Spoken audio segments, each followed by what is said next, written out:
Et si on se mettait dans la peau d'un détective? Notre scène de crime est un peu particulière, c'est une situation d'apprentissage. La victime, l'engagement. Et le grand mystère, pourquoi, tout à coup, l'apprentissage s'est arrêté? C'est l'enquête qu'on va mener ensemble. Ah, on a tous déjà vu ça, n'est-ce pas? Une activité qui démarre super bien, surtout en ligne, et puis d'un coup, sans prévenir, c'est le blocage. La progression s'arrête net. La personne hésite, elle ralentit, ou pire, elle lâche complètement l'affaire. C'est une situation frustrante pour tout le monde.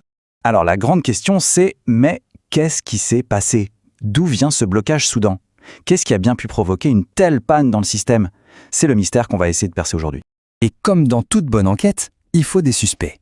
Sur la table, on a 2 pistes principales. La première, c'est l'apprenant lui-même. La seconde, elle est peut-être un peu moins évidente. Elle se cache dans la conception de l'activité. Souvent, le réflexe est de pointer du doigt l'apprenant.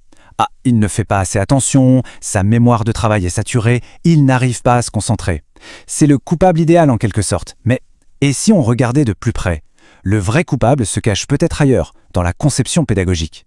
Une consigne ambiguë, une tâche beaucoup trop lourde, une avalanche d'infos, tout ça, ça peut complètement faire dérailler l'apprentissage. Et c'est là que tout bascule. Cette phrase, elle change complètement notre perspective. Le problème n'est pas forcément une défaillance de l'apprenant, non, il pourrait bien être une faille dans le design. Du coup, notre enquête prend un tout autre tournant.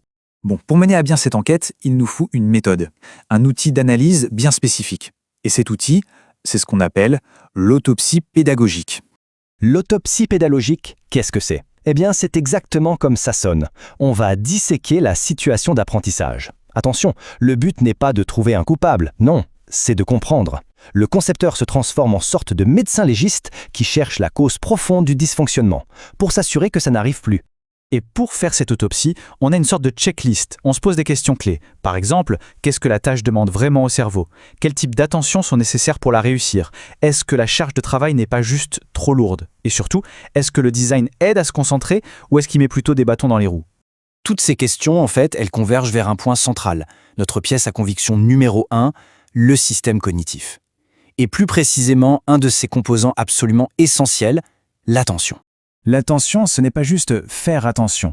Il faut l'imaginer comme un filtre très sélectif. Face à un flux constant d'informations, c'est l'attention qui décide ce qui entre dans notre cerveau, ce qui est traité et finalement ce qui sera mémorisé. C'est le gardien de notre apprentissage en quelque sorte.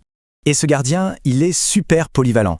Il ne se contente pas de filtrer, non, il organise aussi l'information pour lui donner du sens, il distribue notre énergie mentale là où il faut, il nous aide à résoudre des problèmes complexes, bref, c'est un peu le couteau suisse de notre cerveau. En réalité, c'est même plus complexe que ça. Le système attentionnel, ce n'est pas un bloc monolithique, c'est tout un réseau de mécanismes qui travaillent ensemble. Au centre, on a le contrôle attentionnel, c'est le grand chef d'orchestre, et il dirige plein de musiciens spécialisés, comme l'attention sélective, qui va chercher l'info importante, ou l'attention soutenue, qui nous aide à tenir la distance. Alors, regardons de plus près quelques-uns de ces musiciens qu'on doit examiner dans notre autopsie. L'attention sélective, c'est notre capacité à trouver l'aiguille dans la botte de foin. L'attention soutenue, c'est le marathonien de notre cerveau, celui qui nous permet de rester focus longtemps. L'attention alternée, c'est le jongleur, qui passe d'une info à une autre sans tout mélanger. Et enfin, l'attention exécutive, c'est le stratège, celui qui planifie et qui ajuste le tir en cours de route. Ok, maintenant qu'on a toutes ces preuves sur le fonctionnement de l'attention, il est temps de revenir à notre suspect numéro 1, la conception pédagogique. Comment est-ce qu'un mauvais design peut-il court-circuiter tout ce beau système?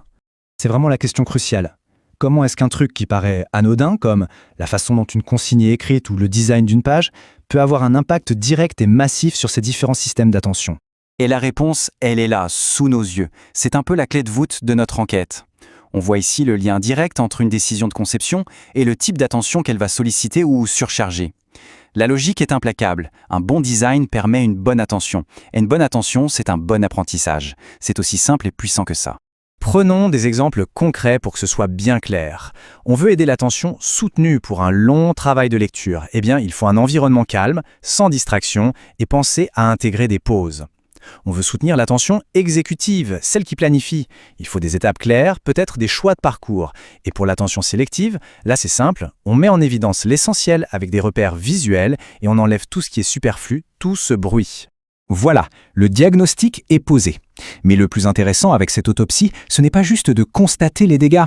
Non, c'est de pouvoir rédiger une ordonnance. Mieux encore, c'est de pouvoir faire de la prévention pour que le problème n'arrive tout simplement pas. Alors, cette ordonnance préventive, elle tient en quelques points clés. D'abord, on simplifie au maximum la structure de la tâche. Ensuite, on hiérarchise l'information, le plus important en premier. Troisième point, on guide l'attention. On montre où regarder. Et enfin, on fait la chasse au gaspillage cognitif. On enlève tout ce qui n'est pas essentiel. Et là, on comprend le vrai pouvoir de la démarche. L'autopsie pédagogique, ce n'est pas un outil pour regarder dans le rétroviseur. C'est un phare qui éclaire la route à venir. C'est un outil de design proactif pour construire des expériences d'apprentissage fluides, efficaces et qui anticipent les difficultés. La prochaine fois qu'on se retrouve face à une activité d'apprentissage, que ce soit en la créant ou en l'analysant, on peut enfiler ce costume de détective. Et la question finalement, c'est par quel élément commencer cette autopsie ? Quelle est la première consigne, le premier visuel, la première étape qui mériterait un examen attentif ? C'est sans doute là que commence le chemin vers une conception plus réfléchie et, au final, bien plus efficace.